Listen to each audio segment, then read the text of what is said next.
ជាតិកម្ពុជាមានផ្ទៃពណ៌ខៀវពីរខាងលើនិងខាងក្រោមនិងផ្ទៃពណ៌ក្រហមដែលមានរូបប្រាសាទអង្គរវត្តនៅចំកណ្ដាលពណ៌ខៀវតំណាងឲ្យព្រះមហាក្សត្រពណ៌ខៀវតំណាងឲ្យរាជសម្បត្តិសាមគ្គីភាពនិងសហប្រតិបត្តិការពណ៌ក្រហមមាននៅចំកណ្ដាលទង់ជាតិពណ៌នេះតំណាងឲ្យជាតិនិងប្រជាជនពណ៌នេះតំណាងឲ្យភាពក្លាហានវីរភាពនិងការតស៊ូរបស់ប្រជាជនកម្ពុជាពណ៌សជារូបប្រាសាទតំណាងឲ្យសាសនាជាពិសេសគឺជាព្រះពុទ្ធសាសនាដែលជាសាសនារបស់រដ្ឋជំរាបសួរនាងខ្ញុំឈ្មោះឡុងសៀវមីជាសិស្សថ្នាក់ទី6ខ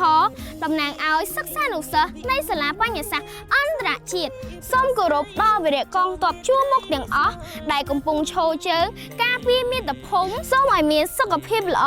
សុខសុវត្ថិភាពទាំងអស់គ្នាសូមគោរពជូនពរដល់វីរៈកងទ័ពទាំងអស់ទទួលបាននៅជ័យជំនះដ៏ត្រជាក់ត្រចង់ក្នុងការបំពេញបេសកកម្មមួយនេះសូមអរគុណនៅភាពអង់អាចក្លាហានរបស់បងកងទ័ពជួរមុខទាំងអស់ដែលបានលះបង់កម្លាំងកាយនិងកម្លាំងចិត្តដើម្បីការពារបូរណភាពទឹកដីរបស់កម្ពុជាសូមអរគុណ